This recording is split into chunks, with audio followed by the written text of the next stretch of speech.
Hola a todos, gente, y bienvenidos una semana más al informe de mercados. Esta semana vamos a hablar de las elecciones estadounidenses, puesto que están a la vuelta de la esquina, semana que viene, y de cómo se van a comportar ciertos activos o cómo podrían comportarse en función de las políticas que quiere aplicar cada uno de los candidatos. Además, en el último mes os voy a dar mi opinión de por qué creo que el mercado se ha posicionado para descontar un cierto resultado y creo que en las últimas semanas ese posicionamiento se ha visto girado por completo. Lo vamos a ver enseguida porque también nos ayuda a corroborar qué activos se están posicionando para cada uno de los partidos. Por otro lado, vamos a hablar también de los resultados de Berkshire Hathaway, puesto que Warren Buffett ha vuelto a incrementar la cantidad de efectivo que tiene. Ya sabíamos que hace unos meses anunciaba que había vendido Apple y por supuesto la cantidad de efectivo era muy elevada y la gente le preocupaba por el sentido de que si Warren Buffett está acumulando tanto efectivo, lo está metiendo en letras y lo está rentabilizando un 4 o 5% y pues eso puede generar algún tipo de alarma, ¿no?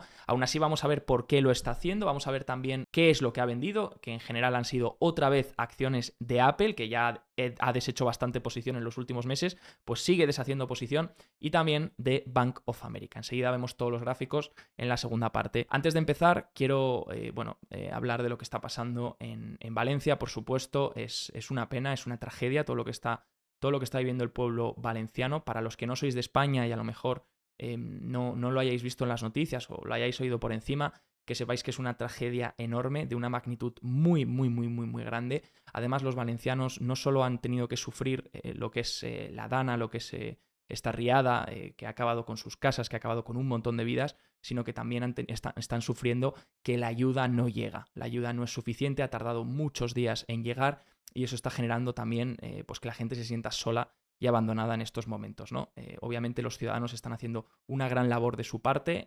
Yo personalmente he ido a diferentes sitios de Madrid donde hay muchos puntos que están mandando un montón de cosas y de hecho si sois de Madrid, porque en otras ciudades no conozco, pero podría preguntar, pero si sois de Madrid y queréis saber en qué puntos podéis depositar cosas, ya sean pues, cosas de limpieza, cosas de comida, medicinas, cualquier cosa que tengáis, pues podéis preguntarme y os digo puntos donde podéis llevar que están funcionando muy muy bien y estoy bastante sorprendido de que gente joven esté ayudando tanto y esté sacando adelante lo que el gobierno es incapaz de hacer. Esperemos que esa ayuda llegue cuanto antes, llegue de forma masiva y por supuesto desde aquí os invito a ayudar en lo que podáis, ¿vale? Para el pueblo valenciano, incluso si alguien es de Valencia y quiere comentar cómo le podemos ayudar, volcarnos toda la comunidad en ello también para poder hacerlo, ¿vale? Creo que es importante. Dicho esto, arrancamos el informe mensual, el informe semanal, y vemos que, bueno, prácticamente una semana donde se ha girado un poco todo el mercado, veníamos con una fuerte subida, ¿no? En las últimas semanas. Los índices en rojo, estamos viendo S&P caer, Dow Jones caer, prácticamente todo cae, sobre todo las grandes, y eso que ha habido resultados importantes de empresas que no han sido malos. He revisado los resultados de Meta, me han parecido buenos, lo que pasa que Meta ha sido castigada, han sido muy buenos resultados, pero ha sido castigada por la parte de Reality Labs, por la parte de la inteligencia artificial, pues porque no están dando todavía, están todavía generando unas pérdidas que son bastante abultadas y eso supone, según la compañía y según Zuckerberg, mayores costes que van a tener que ser asumidos en el futuro y mayor CAPEX. Han incrementado ligeramente el rango de CAPEX, de inversión que necesitan hacer, pero eso parece ser que es lo que no gustó al mercado. Pero en cuanto a los resultados de publicidad, los resultados de crecimiento, una barbaridad de crecimiento del 19%, si no me equivoco, han sido bastante impresionantes. Por otro lado, Amazon, muy buenos resultados también. Tesla creo que también ha presentado grandes resultados, aunque no los he revisado mucho. Y Google también.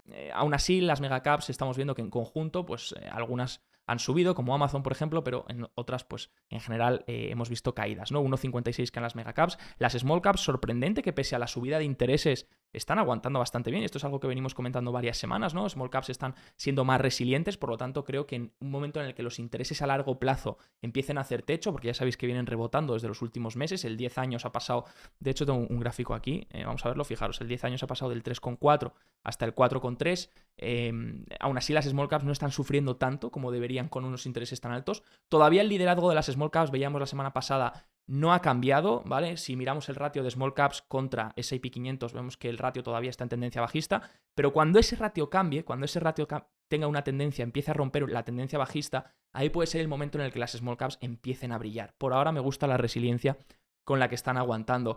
Por otro lado, pues sectores han aguantado un poquito mejor financiero, tecnología bastante castigada y en general bonos siguen cayendo por la subida de intereses y materias primas esta semana les ha tocado corregir.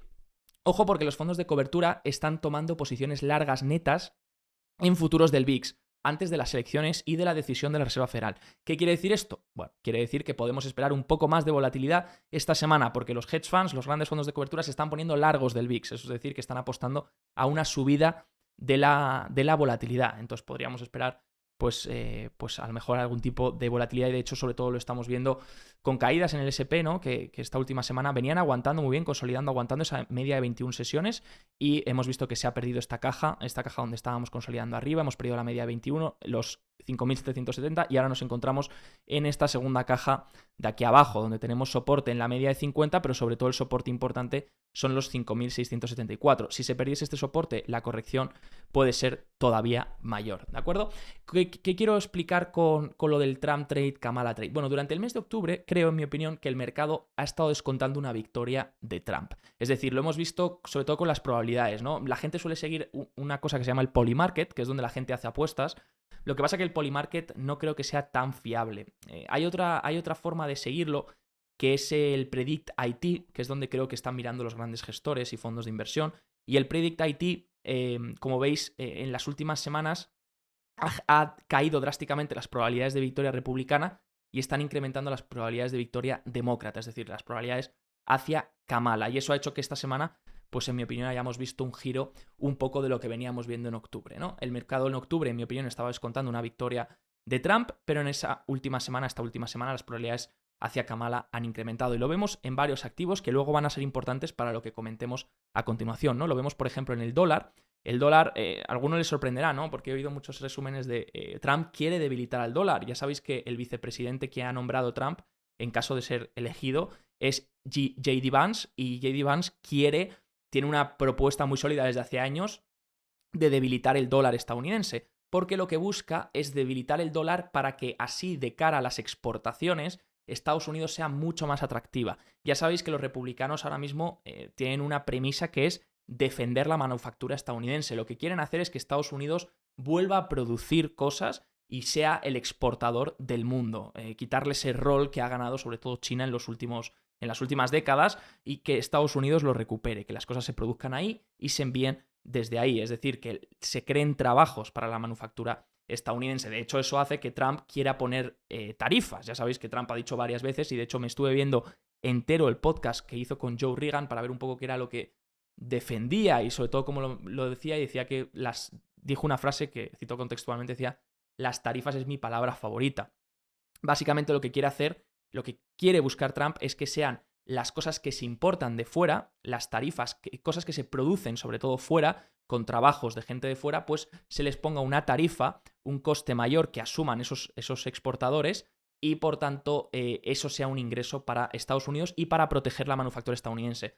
Trump dice: si quieres evitar las tarifas, produce en Estados Unidos, monta una fábrica en Estados Unidos y produce en Estados Unidos contratando a gente de Estados Unidos. ¿Y cuál es su objetivo final? Pues su objetivo final es hacer que el estadounidense no pague impuestos. Esto no se había visto nunca, pero creo, en mi opinión, pero no sé si hay algún contexto histórico que haya pasado, pero lo que busca es reducir completamente el pago de impuestos por parte de los ciudadanos y que sean las tarifas las que cubran ese gasto de impuestos, toda la gente que exporte cosas a Estados Unidos, ¿no? Bueno, esto cuadra en un contexto en el que, claro, si quieres hacer la manufactura fuerte y ser un exportador a nivel mundial, el dólar tiene que ser atractivo para que esos importadores extranjeros importen cosas, ¿no? Entonces, para que tú puedas exportar más.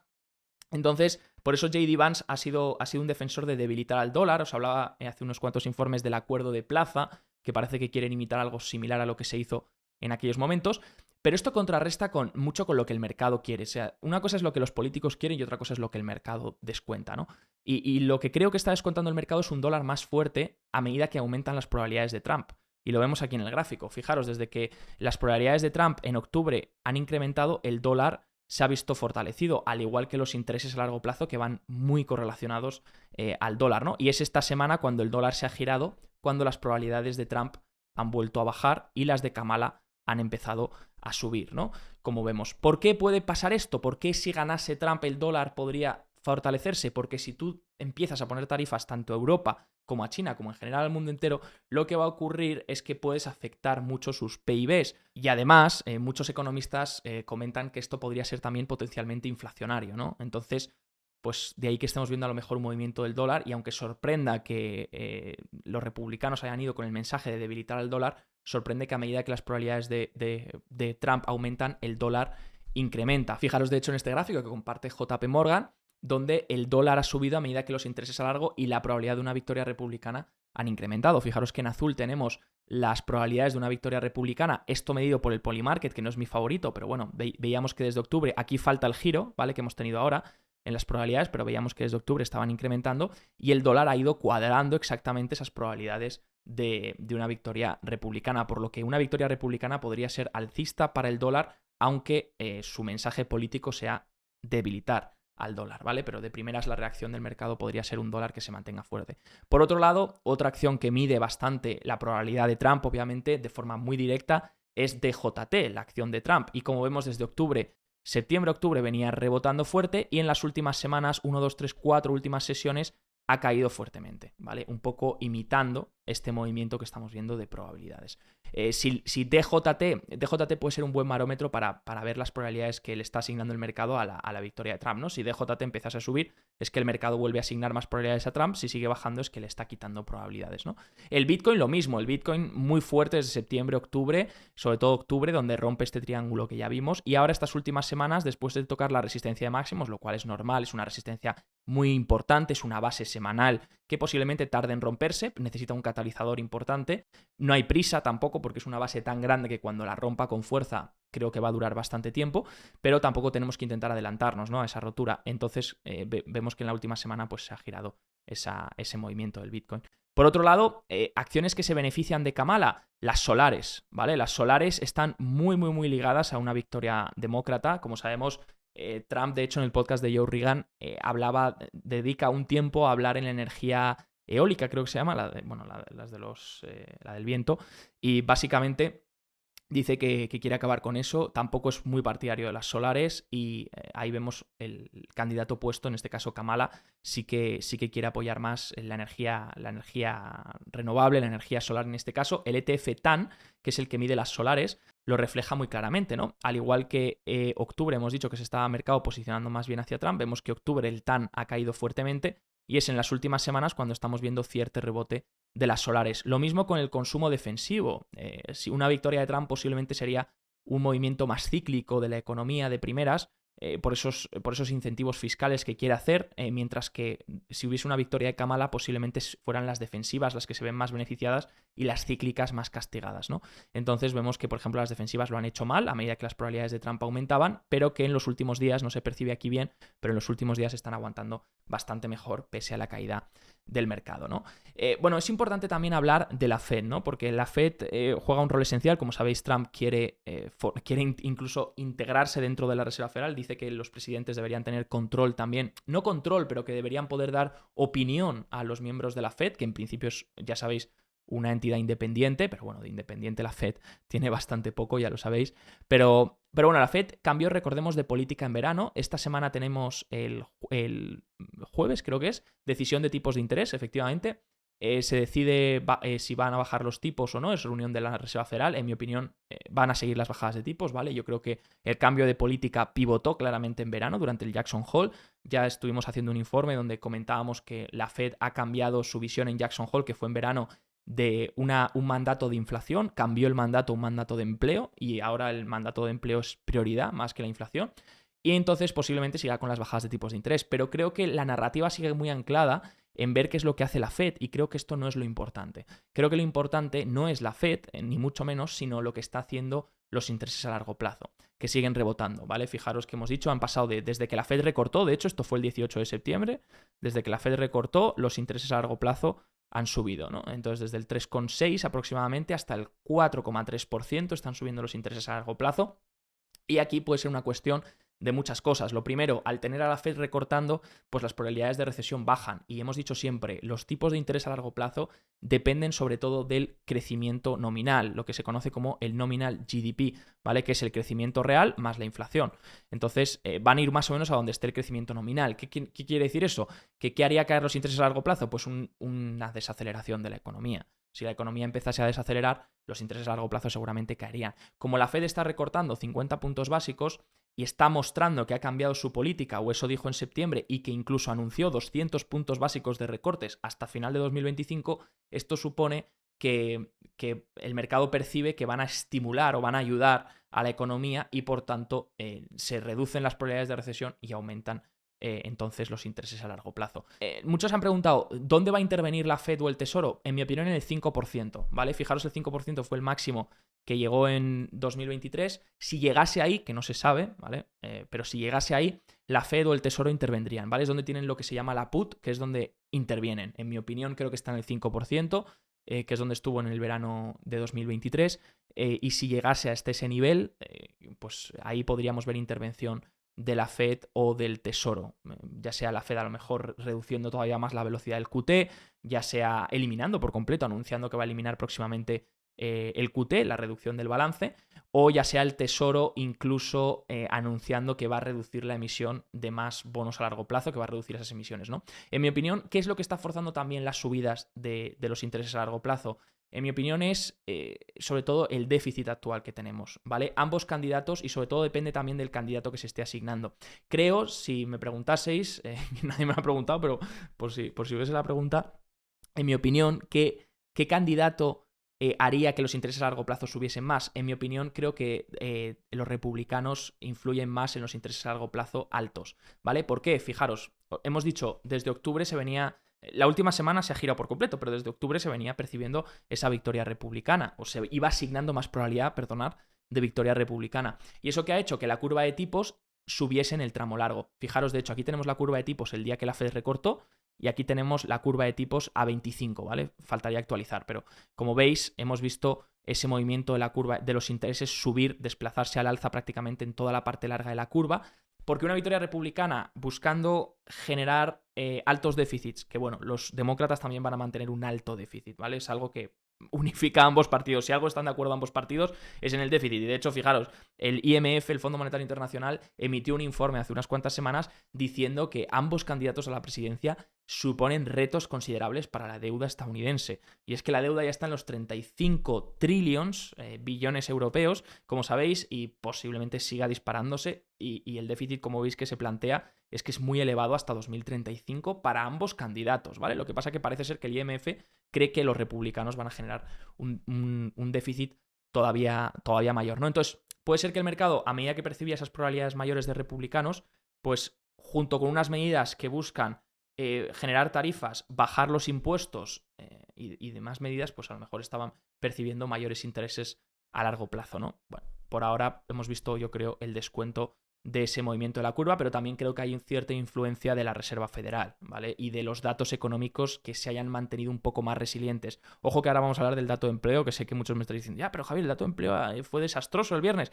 Lo tenemos que comentar. Hay mucha influencia también de huracanes y de huelgas que tenemos que repasar muy en detalle. Pero bueno, una victoria republicana seguramente mantendría los intereses a largo plazo más elevados de lo que el mercado estaba estimando, y por ahora vemos que están en el 4,3. Hombre, han subido muy rápido. A lo mejor tenemos cierto reposo en estas próximas semanas. Sobre todo va a depender mucho de la Fed, pero vamos a tener mucha volatilidad, en mi opinión, en el mercado de bonos, ¿vale? Así que creo que va a ser importante vigilarlo.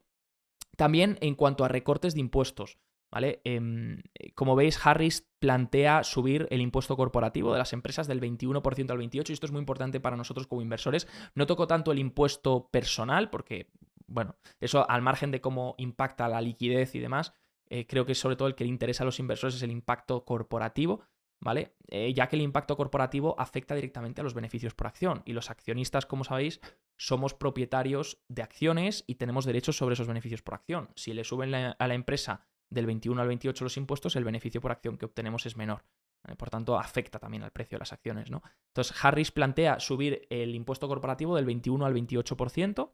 Eso supondría, según Bank of America, un cálculo estimado de una caída del 5% en los beneficios por acción.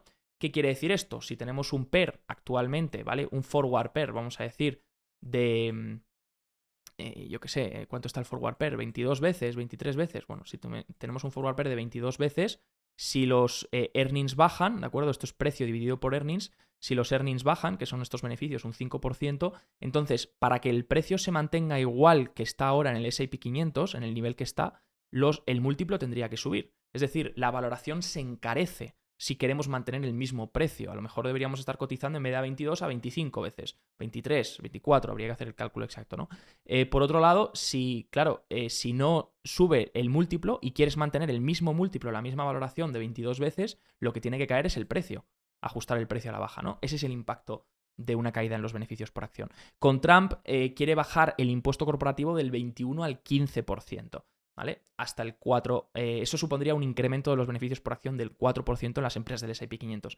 Por eso, en mi opinión, en octubre hemos visto un S&P 500 muy fuerte que justo coincide que se ha girado esta última semana a medida que las probabilidades de Kamala han ido aumentando. Entonces, una victoria republicana podría, por las tarifas, afectar tanto a las empresas europeas sensibles a las tarifas. Por ejemplo, Goldman tiene una cesta que ha hecho de Europe US Tariff Exposed Basket, que básicamente son acciones que están expuestas a las tarifas estadounidenses y, como vemos, no lo está haciendo muy bien desde verano de este año.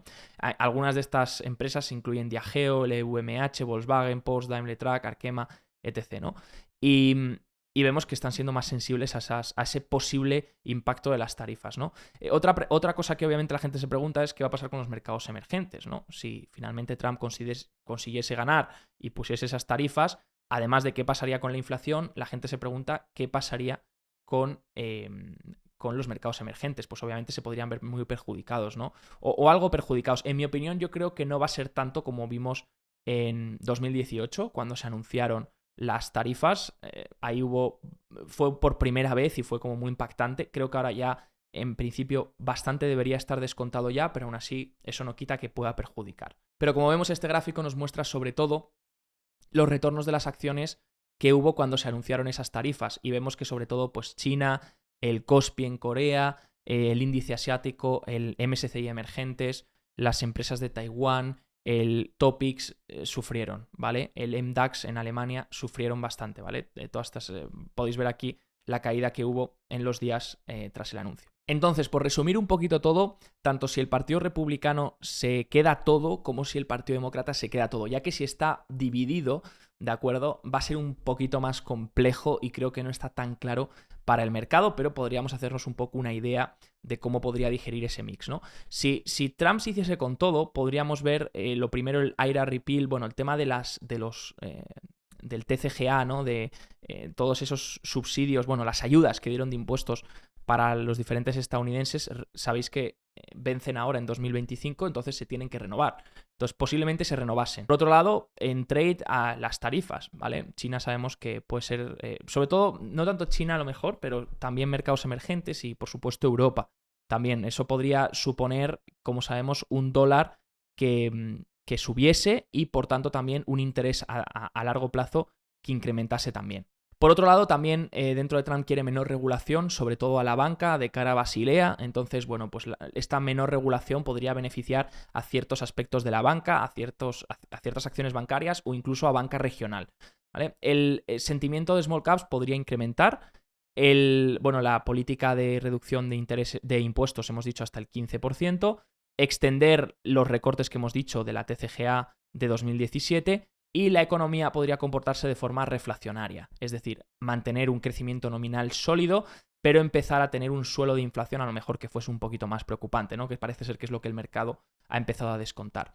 Por otro lado, la curva de tipos seguiría haciendo un steepening, es decir, la parte corta baja más rápido que la parte larga y se va desinvirtiendo la curva por esa forma, porque la Fed baja tipos, pero los tramos a largo plazo, los intereses a largo plazo se mantienen en entornos más elevados, y los sectores que se verían beneficiados son financiero, industriales, energía, cripto, por supuesto. Hemos visto también el Bitcoin, ¿no? Como Trump se ha mostrado muy favorable a la comunidad cripto. Luego hay que ver si se cree o no lo que dice, pero como sabéis, pues lo ha mostrado. ¿Qué acciones podrían sufrir? Pues las energéticas, las expuestas a las tarifas, las expuestas a mayores tipos de interés a largo plazo, y pues podrían beneficiarse las que hemos visto, ¿no? Las cíclicas, industriales, discrecional, energía, se podrían ver perjudicados pues, todo el tema de energía en cuanto a la parte de energía limpia, energía renovable.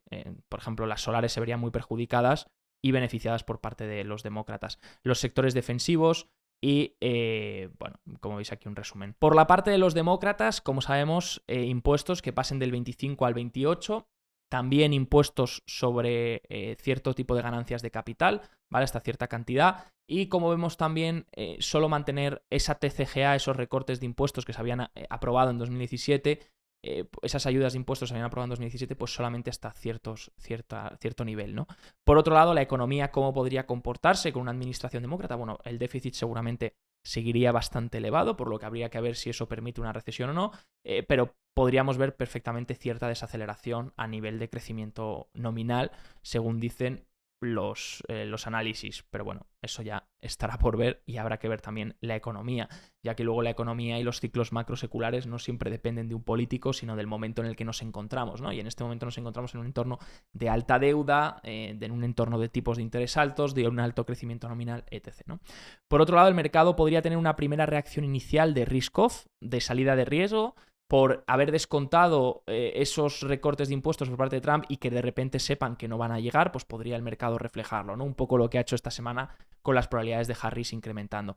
Por otro lado, los intereses a largo plazo podrían caer, entonces aquí los bonos, con los demócratas ganando todo, los bonos se podrían ver más beneficiados, a lo mejor el mercado busca algo más defensivo y por tanto los sectores más defensivos, ¿no? Utilities, consumo defensivo, etc. También se vería muy beneficiado, como hemos visto esta semana, las acciones solares en caso de una victoria demócrata. Por otro lado, tenemos que hablar del dato de empleo, porque muestra el peor dato de nóminas desde 2020. Lo habréis visto este viernes, ha sido un dato de empleo terrible porque se esperaban 100.000 nóminas no agrícolas y han sido 12.000. Es el peor dato desde 2020 de creación de nóminas.